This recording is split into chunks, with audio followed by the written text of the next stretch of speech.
Senator Bato de la Rosa. Okay, yan. Mga kababayan, ako po si Senador Bato de la Rosa. Buong puso kong pinapasalamatan ang mga conveners nitong RAIDS Coalition.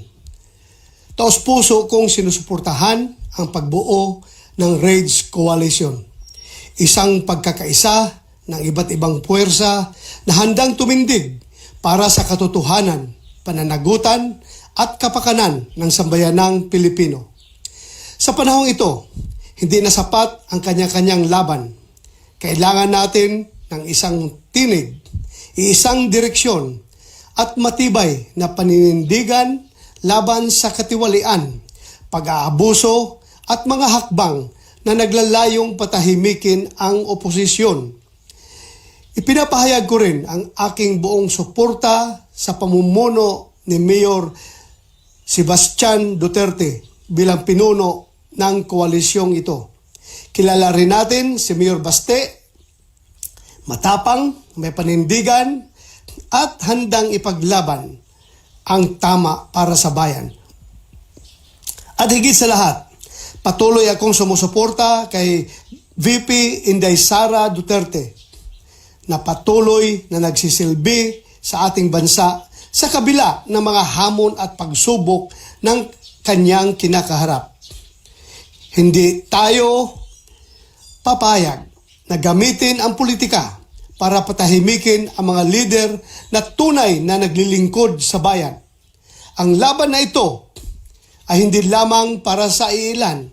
Ito ay laban para sa bawat Pilipino na naghahangad ng maayos na pamahalaan, makatarungang sistema at may magandang kinabukasan. Panahon na para magkaisa. Panahon na para manindigan. Maraming salamat po. Mabuhay ang sambayanang Pilipino. Okay, maraming salamat Senator de la Rosa. Palakpakan natin siya ng malakas na malakas. Yes! Okay, ito totoo na talaga to. Hindi na to take two. Okay? Ready na ba kayo? But before I call him on stage, I'd like to remind everyone that the committee has decided to limit the number of speakers only to the sitting congressmen and senators at the moment. Okay? So guys, are you all ready? Please, let's all stand and welcome Senator Robin Padilla! Woo!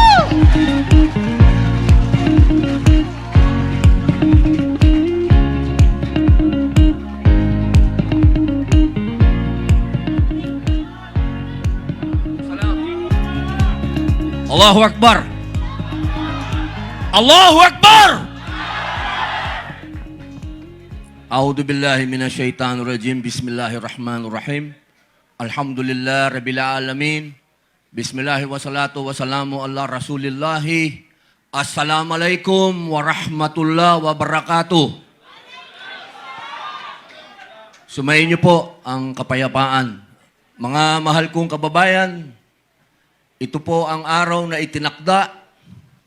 Walang iba kundi ang aking kapatid, ang aking pinagmamalaki, ang aking sinasaluduhan, ang bagong Pangulo ng Partido Demokratiko ng Pilipinas, laban Sebastian Duterte! Duterte! Duterte! Duterte! Duterte! Napakasarap pong isigaw ang Duterte. Yes. Sapagkat alam po nating lahat, batid nating lahat, naramdaman nating lahat ang pagbabagong dinala ni Tatay Digong. Hindi po tayo nandito para makipagbulahan.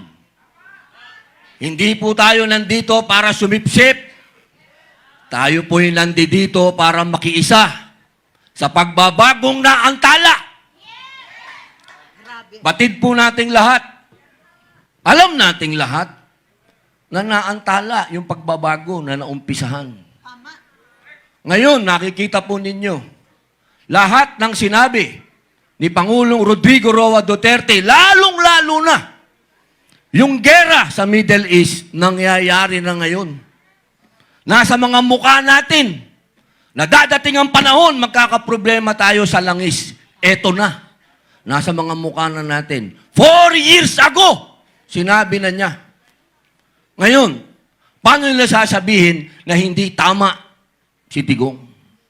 Paano nila sasabihin na yung isang taong nagsasalita kanina dyan ay isang, anong sabi nila daw? Kami daw ay mga Chinador. Kami daw ay mga tao ng China. Pero saan tayo lumalapit ngayon? Saan tayo tumatakbo ngayon? Sa China. Ano ang ibig sabihin nun? Ang ibig sabihin nun, alam, batid ni Tatay Digong na isang araw ang tutulong sa atin, kapitbahay natin.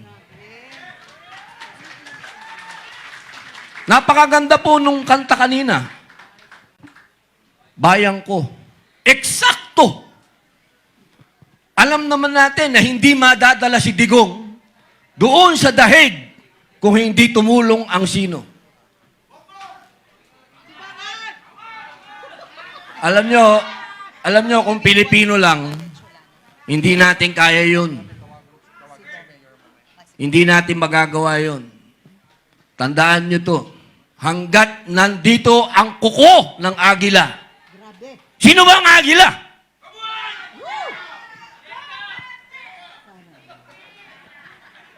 Talagang masyadong maraming nainom na kape to. Mas maraming nainom sa akin to. Ang ibig ko pong sabihin, mga mahal kong kababayan, kung sino po yung tunay na Pilipino talaga dito, si Digong. Tandaan po natin yun. Kung sino yung parang si Lapu-Lapu na tumindig, kalaban ang mga dayuhan, si Digong yun. Huwag nating kalimutan yun. Kaya sa nadala sa dahig. Dahil siya, sa panahon ngayon, ang bayani, tandaan ninyo. Bayani yan. Dahil, maikukumpara nyo yan sa mga una nating bayani. Sila Sakay, sa lola ko, kay Gabriela Silang, kila Jose Rizal, ang nakalaban, dayuhan. Kaya itong ginagawa natin, tandaan ninyo, ang binabangga natin dito, kapangyarihan ng dayuhan. Ang itinatayo natin dito, yung pagka-Pilipino natin, tatandaan nyo yan. Dahil tayo, kailanman, hindi tayo magpapasakop sa dayuhan. At kailangan, si Tatay Digong ay umuwi na. Bring him home!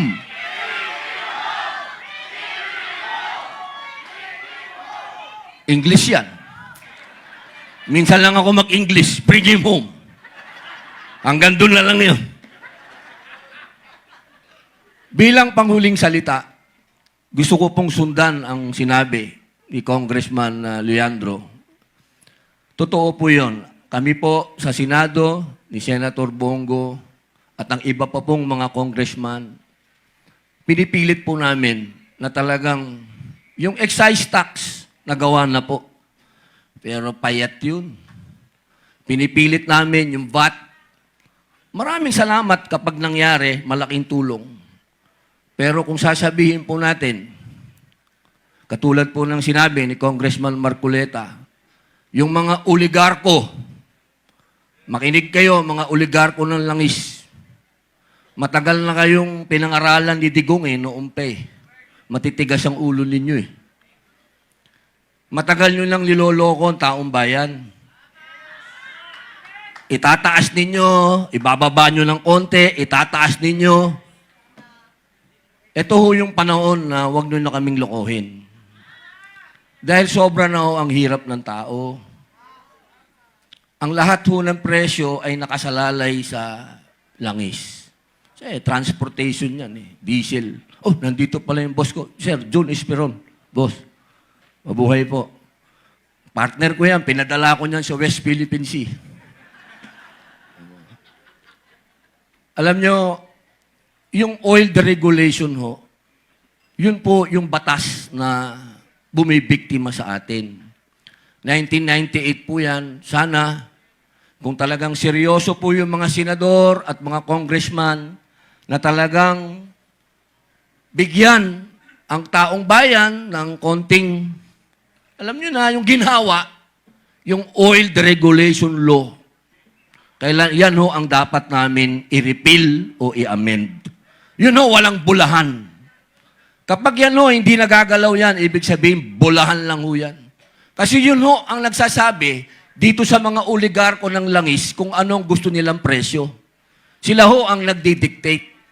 Kailangan ho, tanggalin ho natin yan, ang kapangyarihan na yan sa kanila. Doon lang ho nyo malalaman na walang bulahan. Pero ngayon, puro bulahan lang po yan. Bilang panghuli, ako po yung nagpapasalamat sa aming chairman, acting chairman, Sir Alcusi. Sir, maraming salamat po. At dumating po yung panahon na nangyari na ng atin pong Pangulo ay si Baste. Alam nyo, ang tagal ko pong dinasal nito. Dahil alam nyo, walang pinakamagandang mamuno sa atin kundi isang Duterte. Kung meron tayong future president na Inday Sara Duterte, magkakaroon din tayo ng future president pa na Baste Duterte.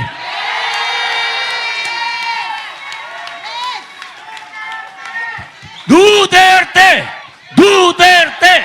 Duterte! O, di ba ang sarap isigaw niyan? Para kang naka 5 kilong kape. Congressman Alvarez, opo, Attorney Topacio, opo, nabanggit ko na po si Congressman Marcoleta, boss. Siyempre po, si Attorney Vic Rodriguez, sir. Mike Defensor, boss. Opo, Kuya Ipe, Salvador. Yan ho, ang pinaka-loyal na kaibigan ni Digong, siyempre. At siyempre po, Attorney Lambino. At binabati ko din po, siyempre, yung idol naming lahat, Senator Bongo. Senator.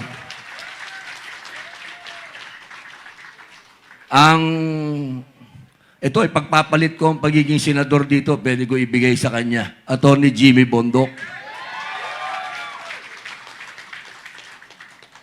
At sa lahat po na nandito, ma'am, Lizette, ma'am, andito po lahat ng mga kaibigan ko. Kung sino po hindi ko nabati, maraming salamat po sa inyo. Mabuhay po.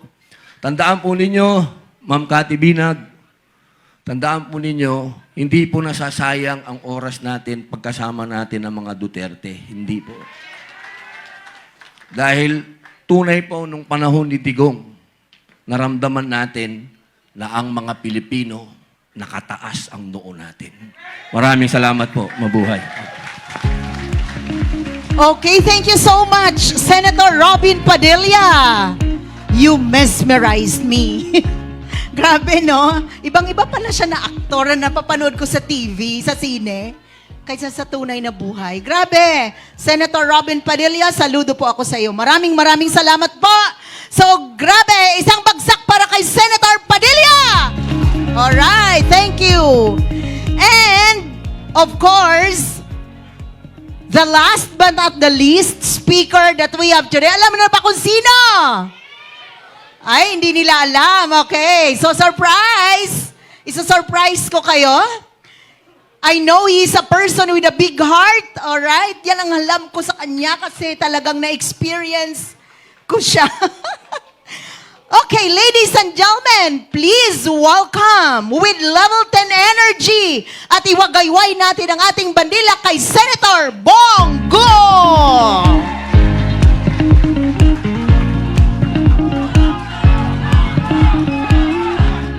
Magandang hapon po sa inyong lahat.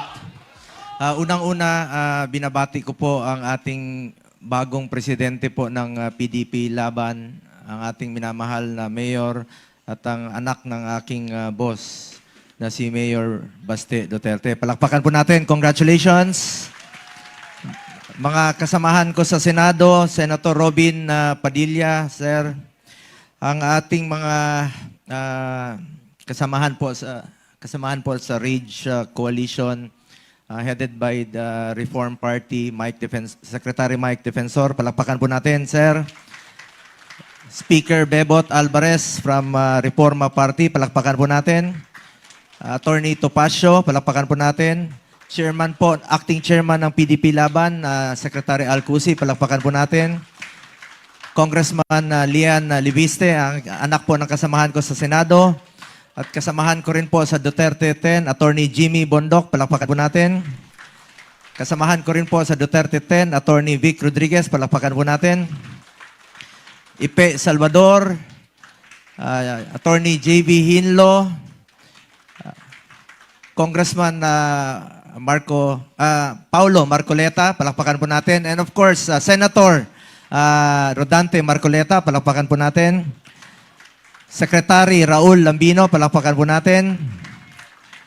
At sino pa ba yung mga kasamahan natin? Si Duterte na na-miss ko. And of course, Attorney Trixie Angeles, Ma'am Cathy, si aking Ma'am Grace. Ibuna salamat po sa pagmamahal kay Tatay Digong. Mga kasamahan po natin sa gabinete noon, Secretary Jun Esperon, sir, maraming salamat po. Commissioner Adamat, Attorney Respicio, sir, lahat po ng mga, hindi ko na po maisa-isa lahat, no? And unang-una, maraming salamat po sa inyong taus-pusong pagmamahal kay Tatay Digong. Noon pa man hanggang ngayon, isa lang po ang aking pakiusap po sa inyo na sana po'y, andito rin pala sila Secretary Abisado, ang ating SecGen sa PDP at lahat po ng mga opisyales ng PDP, lahat ng mga LGU, sa mga kapatid kong Muslim, Assalamualaikum, salamat po sa inyong pagmamahal. Sobrang grabe po ang pagmamahal ng ating mga Muslim kay Tatay Digong noon pa man hanggang ngayon po. Salamat po sa inyong pagmamahal. Salamat po. Kasi nakita niyo po yung pagmamahal ni Tatay Digong sa Davao noon. Walang diskriminasyon kami doon. Tandaan natin, Muslim, Kristiyano, magkakapatid po tayo. Pilipino po tayong lahat po. Attorney Topacio, no, nabanggit ko na rin po kanina, mga kasamahan ko sa Duterte. No? Senator Bato de la Rosa, namimiss namin ni Senator Robin sa Senado, magkakatabi po kami. Ngayon, dalawa na lang po kami doon sa likod. Para kami po yung mga dalawang number 1 na senator na nasa likod na parang basang sisyo po. Sana ganun talaga sa Senado. Numbers game talaga dyan. Kami yung nasa minority. Pero ako po'y umaasa sana sa darating na eleksyon sa 2028 ay madadagdagan po at magiging majority na po tayo sa Senado. Sa tulong po ninyo, magtulungan po tayo. Sila Attorney Torion, sino pa ba, Attorney Jimmy, mga kasamahan natin na na-miss ko ang banggit eh. Pastor Kibuloy. Attorney Hinlo, nabanggit ko na po kanina. Wala na ba akong na-miss? Sana wala po akong si Dr. Richard Mata. Salamat sa inyong suporta sa Duterte. Unang-una, nais ko pong batiin at pasalamatan ang lahat ng bumubuo ng Reform Alliance for Good Governance and Accountability o RAGE Coalition. Isang mahalagang hakbang ang inyong inisyatiba, isang malinaw na pahayag na patuloy nating pinapahalagahan ang mabuting pamamahala at pananagutan sa ating paglilingkod sa bayan. Sa panahon ngayon, hindi natin maikakaila na marami tayong kinakaharap na hamon bilang isang bansa. Mula sa pagtaas ng presyo ng mga bilihin, hanggat sa iba't ibang suliranin, pang-ekonomiya at panlipunan, sa ganitong sitwasyon, mas lalo nating kailangan ang matibay na pamumuno, malinaw na direksyon at higit sa lahat, isang gobyernong may malasakit at pananagutan sa bawat Pilipino. Ang good governance ay hindi lamang tungkol sa mga pulisiya o programa. Ito ay tungkol sa integridad, sa pagiging tapat sa tungkulin, at sa paglalagay ng kapakanan ng taong bayan na unahin ng lahat ang desisyon. Kapakanan ng Pilipino. At yan po ang parati kong naalala, sinabi ni Tatay Digong noon, just do what is right. Hindi ka magkakamali. Unahin ang interes ng Pilipino, unahin po ang interes ng bawat Pilipino, interes ng bayan po. Hindi natin kakayanin ang mga hamon na ito kung kanya-kanya tayo. Kailangan natin ang pagkakaisa, kailangan natin ang pagtutulungan mula sa pambansang pamahalaan, mula sa lokal, mula sa pribadong sektor hanggang sa bawat mamamayan. Kapag sama-sama tayo, mas nagiging matibay ang ating pundasyon at mas nagiging epektibo ang ating mga hakbang. Hanggang ngayon, dala-dala ko po yung simpleng payo nga ni Tatay Digong. Unahin palagi ang kapakanan ng bawat Pilipino at hindi ka magkakamali.